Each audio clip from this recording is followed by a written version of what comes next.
ओम नमः शिवाय। नमस्कार दोस्तों, आप सभी का आपके अपने यूट्यूब चैनल आसान राह में हार्दिक स्वागत है। दोस्तों, हिंदू धर्म में अमावस्या का विशेष महत्व होता है और इस दिन किया गया स्नान, दान और ध्यान से पुण्य का फल मिलता है।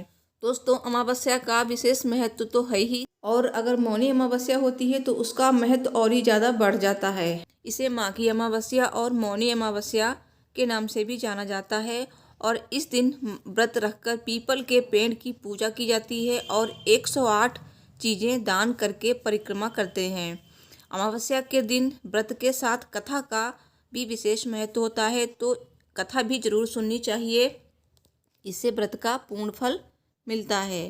दोस्तों, अमावस्या के दिन पीपल के पेड़ की पूजा की जाती है क्योंकि पीपल के पेड़ में तीनों देवताओं का वास माना जाता है, ब्रह्मा, विष्णु और महेश। तो पीपल के पेड़ की पूजा करने से हमें तीनों देवताओं की कृपा मिलती है। दोस्तों, अमावस्या तिथि माता लक्ष्मी को बेहद प्रिय है, तो इस दिन माता लक्ष्मी की पूजा अवश्य करें और इस दिन भगवान भोलेनाथ की और विष्णु जी की पूजा का भी विशेष महत्व होता है। शनिदेव की कृपा प्राप्त करने के लिए शनिदेव की पूजा भी की जाती है। तो आइए अब सुनते हैं अमावस्या की व्रत कथा। ये कथा आपको अमावस्या के दिन जरूर सुननी है। इसको सुनने से बहुत ही ज़्यादा पुण्य मिलता है। तो कथा सुनने से पहले कमेंट बॉक्स में ओम नमः शिवाय, हर हर महादेव अवश्य लिखिए। भगवान विष्णु, भगवान भोलेनाथ, माता लक्ष्मी आपकी सभी मनोकामनाएं पूर्ण करेंगे। तो सब बोलिए भगवान भोलेनाथ की जय, भगवान विष्णु की जय, माता लक्ष्मी की जय। कथा इस प्रकार है। एक गरीब ब्राह्मण परिवार था।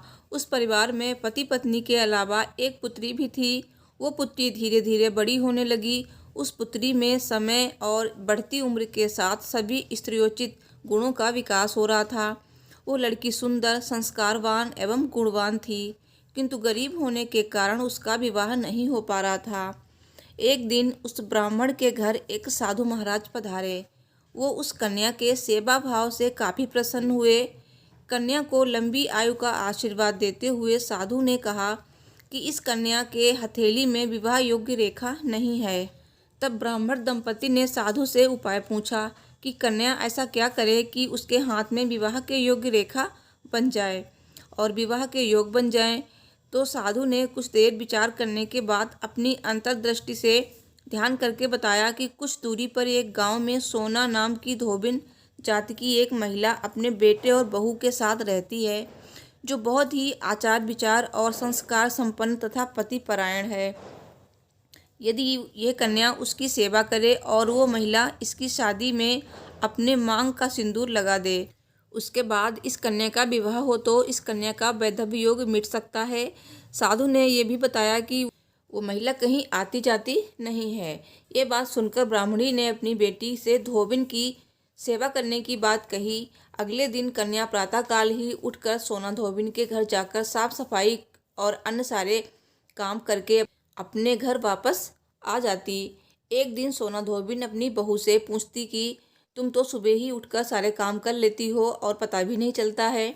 तो बहू ने कहा, माँ जी, मैंने तो सोचा कि आप ही सुबह उठकर सारे काम खुद ही खत्म कर लेती हैं, मैं तो देर से उठती हूँ। इस पर दोनों सास बहू निगरानी करने लगीं कि कौन है जो सुबह ही घर का सारा काम करके चला जाता है। कई दिनों के बाद सोना धोबिन ने देखा कि एक कन्या मुंह अंधेरे घर में आती है और सारे काम करने के बाद चली जाती है। जब वो जाने लगी तो सोना धोबिन उसके पैरों पर गिर पड़ी, पूछने लगी कि आप कौन हैं और इस तरह छुपकर मेरे घर की चाकरी क्यों करती हैं। तब कन्या ने साधु द्वारा कही गई सारी बात बताई। सोना धोबिन पतिपरायण थी, उसमें तेज था। वो तैयार हो गई। सोना धोबिन के पति थोड़ा अस्वस्थ थे। उसने अपनी बहू से अपने लौट आने तक घर पर ही रहने को कहा। सोना धोबिन ने जैसे ही अपने मांग का सिंदूर उस कन्या की मांग में लगाया, उसका पति मर गया। उसे इस बात का पता चल गया। वो घर से निराजल ही चली थी, ये सोचकर कि रास्ते में कहीं पीपल का पेड़ मिलेगा तो उसे भंवरी देकर और उसकी परिक्रमा करके ही जल ग्रहण करेगी। उस दिन सोमवती अमावस्या थी। ब्राह्मण के घर मिले पुए पकवान की जगह उसने ईंट के टुकड़े से 108 बार भंवरी देकर 108 बार पीपल के पेड़ की परिक्रमा की और उसके बाद जल ग्रहण किया। ऐसा करते ही उसके पति के मुर्दा शरीर में वापस जान आ गई। धोबिन का पति वापस जीवित हो गया। इसलिए सोमवती अमावस्या के दिन से शुरू करके जो व्यक्ति हर अमावस्या के दिन भांवरी देता है उसके सुख और सौभाग्य में वृद्धि होती है। पीपल के पेड़ में सभी देवों का वास होता है, अतः जो व्यक्ति हर अमावस्या को न कर सके वो सोमवार को पड़ने वाली अमावस्या के दिन 108 वस्तुओं की भंवरी देकर सोना धोबिन और गौरी गणेश का पूजन करता है, उसे अखंड सौभाग्य की प्राप्ति होती है। ऐसी प्रचलित परंपरा है कि पहली सोमवती अमावस्या के दिन धान, पान, हल्दी, सिंदूर और सुपारी की भांवरी दी जाती है। उसके बाद की सोमवती अमावस्या को अपने सामर्थ्य के हिसाब से फल, मिठाई, सुहाग सामग्री, खाने की सामग्री इत्यादि की भांवरी दी जाती और फिर भांवरी पे चढ़ाया गया सामान ब्राह्मण या ननद या फिर भांजी को दे दिया जाता है। तो दोस्तों, वीडियो पसंद आई हो तो प्लीज़ वीडियो को लाइक शेयर करें, चैनल को भी सब्सक्राइब करें। मिलती हूँ नेक्स्ट वीडियो में। Thanks for watching. हर हर महादेव, जय माता दी।